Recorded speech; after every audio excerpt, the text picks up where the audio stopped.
por encima de Dios a algo o a alguien, usted puede estar dando delante de Dios un mal testimonio. ¿Sabe por qué? Porque primero tiene que ser Dios en su vida. Primero Dios, segundo Dios y tercero Dios. No es primero mi mamá y mi papá, no, porque Dios los quita. ¿Y sabe qué pasa? Los hijos de Elí, ellos tenían esposas, y una de esas esposas iba a dar a luz, y ese hombre, ese hijo no iba a conocer a su primogénito. ¿Por qué? Porque el mal testimonio los llevó a la muerte. Un mal testimonio les puede llevar a la muerte, iglesia, a la muerte. A otros nos puede llevar a la locura, a otros a la ceguera, a otros a la idolatría, apartarnos de Dios. Un mal testimonio. Cuando colocamos por encima de Dios a algo o a alguien, estamos dando un mal testimonio delante de Dios. ¿Qué dice el versículo 29? Léalo conmigo, primera de Samuel, capítulo 2. Dice el verso 29. ¿Por qué cuando vino la amonestación sobre el sacerdote, Dios envió a un profeta a que le dijera hasta de qué se iba a morir? El versículo 29. ¿Por qué habéis hollado, o sea, pisoteado mis sacrificios y mis ofrendas que yo mandé ofrecer en el tabernáculo? Y has honrado a tus hijos más que a mí, engordando de lo principal de todas las ofrendas de mi pueblo Israel. Aquí está la palabra. Este hombre sacerdote, Elí, le daba más prioridad a sus hijos que a Dios. Y Dios le recalca eso. Ya conmigo viene el versículo 29. Y has honrado a tus hijos más que a mí, engordando de lo principal de todas las ofrendas de mi pueblo Israel. Por tanto, Jehová, el Dios de Israel, dice: yo había dicho que tu casa, la casa de tu padre, andarían delante de mí perpetuamente, o sea, por toda la eternidad. Mas ahora ha dicho Jehová: nunca yo tal haga, porque yo honraré a los que me honran, y los que me desprecian serán tenidos en poco, dice la palabra. Si usted desprecia a Dios, Dios lo va a tener en poco. Pero si usted honra a Dios, Dios lo va a poner en alto.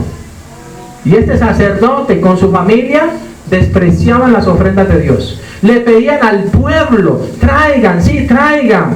Pero era para engordar a los hijos. Los tenía como unos cerdos, engordándolos, dándole todas las bendiciones, quitándole al pueblo para bendecir a sus hijos desagradecidos, inconversos, impíos, dice la palabra que era. No podemos hacer eso. Elí dio un mal testimonio delante de Dios, y tremendo, que Dios lo quitó también del sacerdocio. Versículo 30.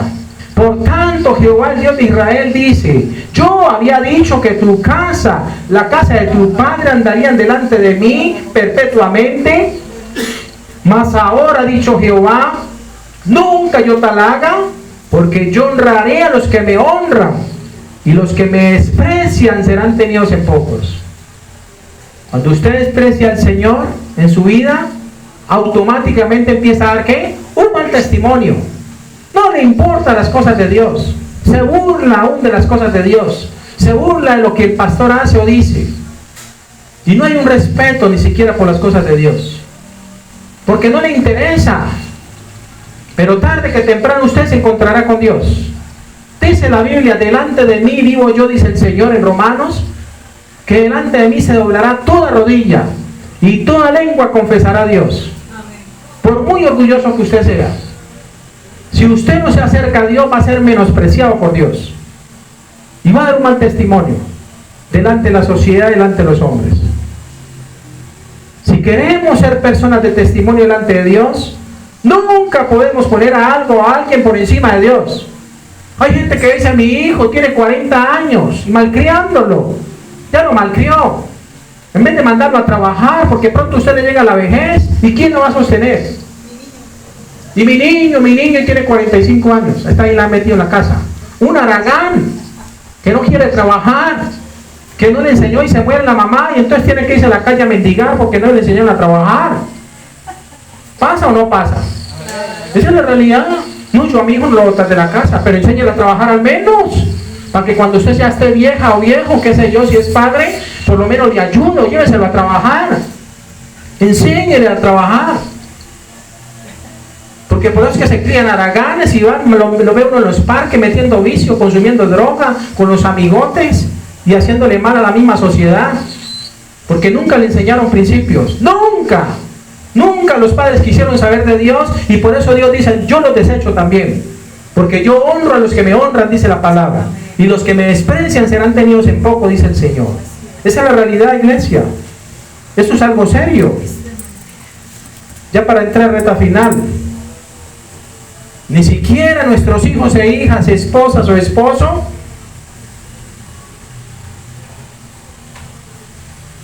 Dios debe siempre ocupar el primer lugar.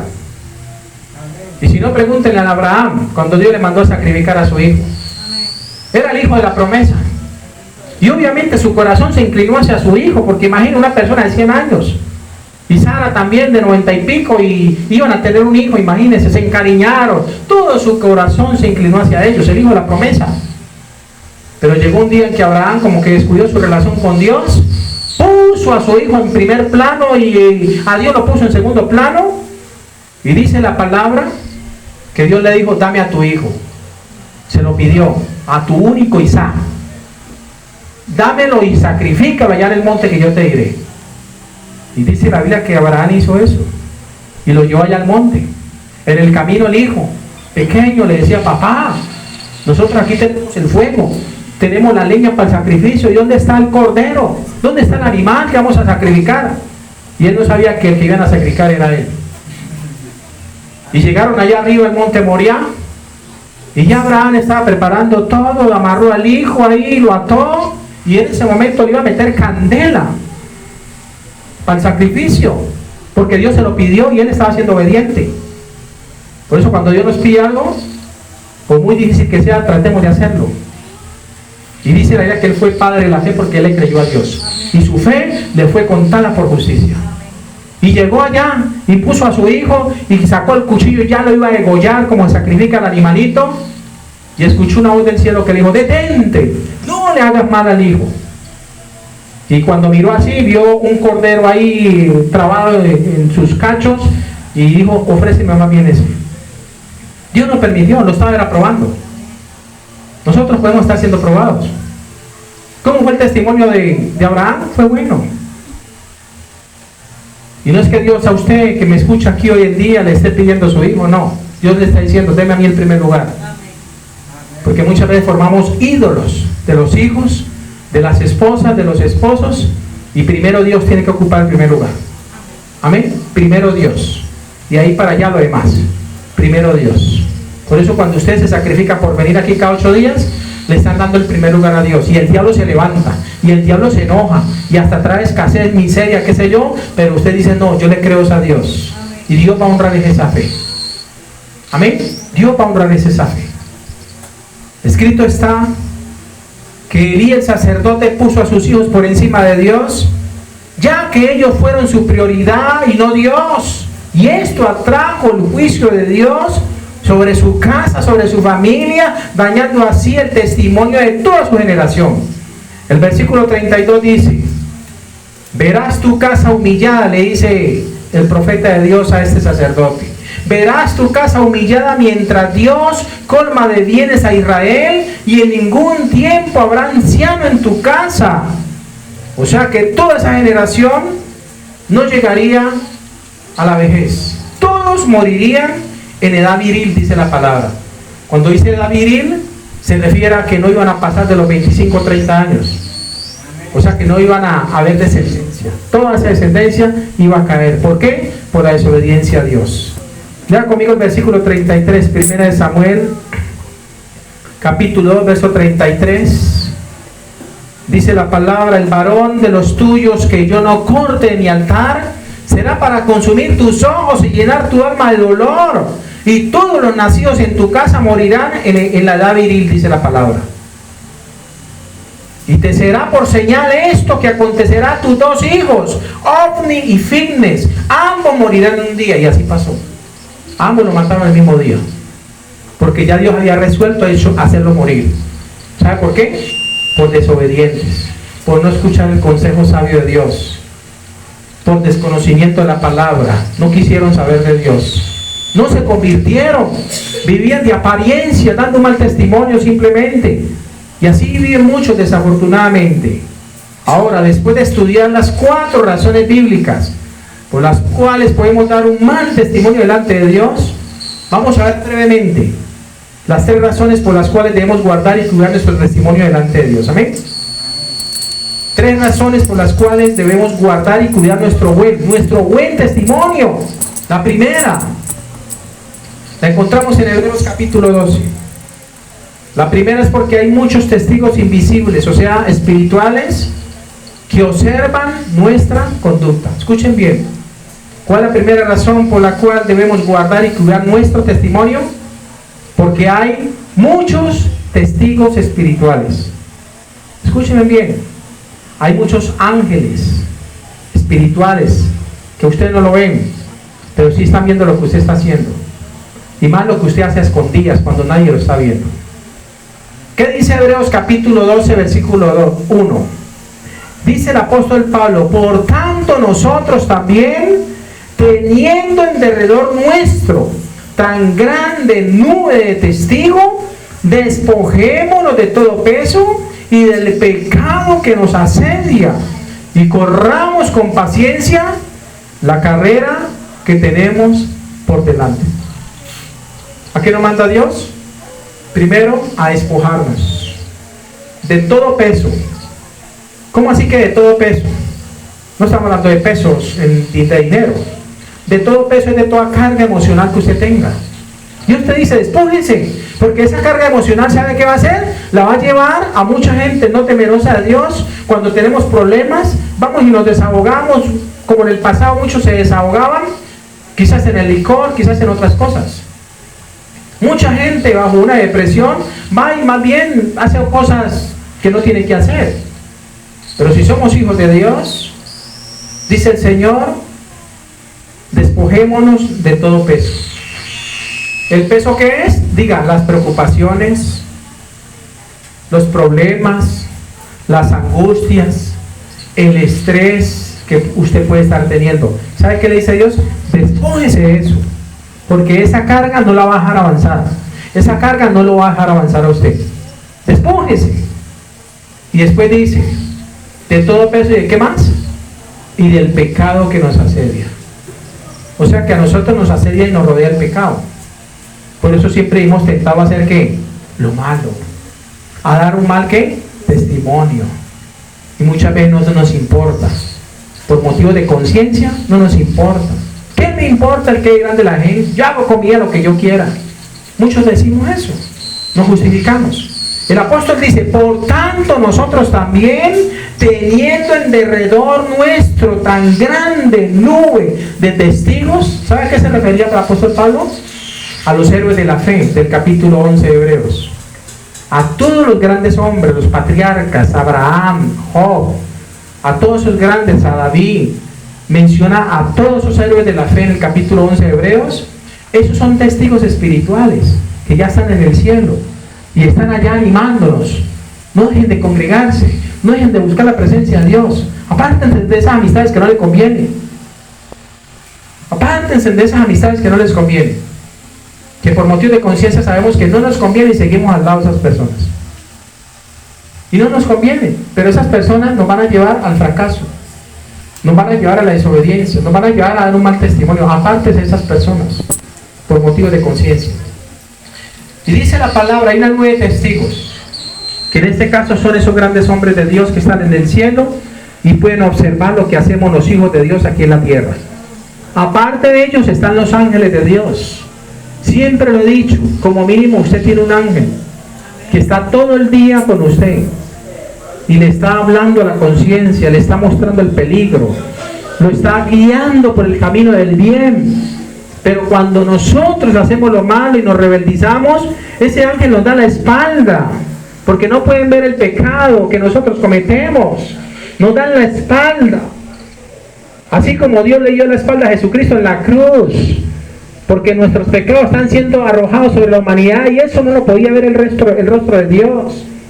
Y por eso hubo tinieblas, hubo un eclipse en aquel tiempo, como el que va a haber esta semana aquí en el mundo? Aquí dice la palabra, teniendo en derredor nuestro tan grande nube de testigos. Esa es la primera razón por las cuales debemos guardar y cuidar nuestro buen testimonio. Hay gente espiritual, ángeles, que lo están viendo. Y están viendo todo lo que usted está haciendo. Y están tomando apuntes. De lo bueno y de lo malo. Todo lo están anotando. Y usted dice, no, aquí nadie me está viendo. Mi mamá no me está viendo. Mi papá menos, porque ese de sinvergüenza no vive conmigo. Nadie me ve.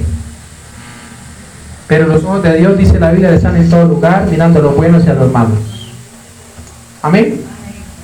Cuando existe en usted esa conciencia de que alguien lo está observando, invisible, que usted no lo puede ver con sus ojos físicos, pero que ellos sí lo pueden ver a usted, y ven sus movimientos y lo que usted hace, en usted empieza a fluir el temor a Dios. Porque usted dice, uy, qué vergüenza que vean haciendo esto. Y hay veces nos volvemos sin vergüenza porque sabiendo aún que ellos nos están observando, ¿y sabe qué hacemos? Sí, hacemos lo malo. Esa es la realidad. Aquí el autor de los Hebreos nos está animando a tener en cuenta que existe en el mundo espiritual muchos héroes de la fe que desean que tengamos un buen testimonio y que alcancemos, que avancemos hacia esa meta que tenemos por delante con mucha paciencia y perseverancia. Segunda razón, son tres y finalizo, por las cuales debemos cuidar y guardar nuestro testimonio. Primero, ya les dije por qué, ¿no? Porque hay muchos testigos invisibles espirituales que observan nuestra conducta. Segundo, por ejemplo, hablando del profeta, del sacerdote Elí, hablando de los hijos de Elí, los que Dios hizo morir, ellos quizás decían, mi papá no lo ve porque es cieguito, él es ciego y podemos meterle gato por liebre y hacemos con él lo que nos dé la gana. Él es un ciego, él no ve. Y me imagino esa escena, allá está mi papá orando, pero como no ve, vengan ustedes, vengan, métanse para allá para el cuarto que ya vamos a encerrarnos. Profanar el templo de Dios. Ellos creían que el papá no lo veía. Es verdad, el papá no los podía ver, pero los ojos de Dios estaban ahí. Estaban ahí. Y primero llegó el consejo hacia el padre, que le dijo, sus hijos están profanando el templo. Y él llegó y obviamente, dice la Biblia, los aconsejó, pero le faltó dureza. ¿Sabe qué tenía que hacer él con esos hijos? Sin vergüenzas, echarlos del templo. Y me respetan la casa de Dios. Y aquí no van a venir a hacer lo que les da la gana, a traer sus prostitutas aquí. No, señor, me respetan la casa. Esta casa está consagrada a Dios. Se me van de aquí. Creo que ante ese hombre hubiera hecho eso, por lo menos Dios les hubiera perdonado la vida. No lo hubiera cortado Dios. Ni a él tampoco se le hubiera caído su ministerio, porque ahí se le cayó su ministerio. Porque él permitía, era permisivo, padre permisivo. Pobrecito mi hijo, ¿yo qué le voy a decir eso? No, dejémoslo. A mí me dieron mucho fuerte cuando yo era pequeño, yo no lo puedo ni siquiera tocar porque hasta me demanda y me meten preso. Eso es lo que padres sinvergüenza hoy en día hacen. Con todo el respeto a los que me están escuchando. Y no se enojen con el pastor, dígala, no se enojen con el pastor, dígale que está al lado. Que lo enseña Dios, lo enseña Dios. Hijos, obedeced a vuestros padres en todo. Obedezcan a sus padres, no sean indisciplinados, no sean rebeldes. Amén. Y algunos dirán, no, pero es que mi papá y mi mamá no me dan ni siquiera ejemplo, entonces ¿qué voy a hacer? ¿Qué hago yo? No se justifiquen, sean ustedes obedientes, agradando a Dios. Así sus padres no sean temerosos de Dios, porque pasa. ¿Cuántos padres de familia le invitamos aquí a la iglesia y no quieren saber de Dios? Mamá, vayan, sí, vayan para la iglesia. Vaya para que les den tinto, les den algo de comer allá. Y se lo tiren acá al pastor. Sí, no le importa. Vaya, que igual ya están cuidaditos 2 horitas. Y por lo menos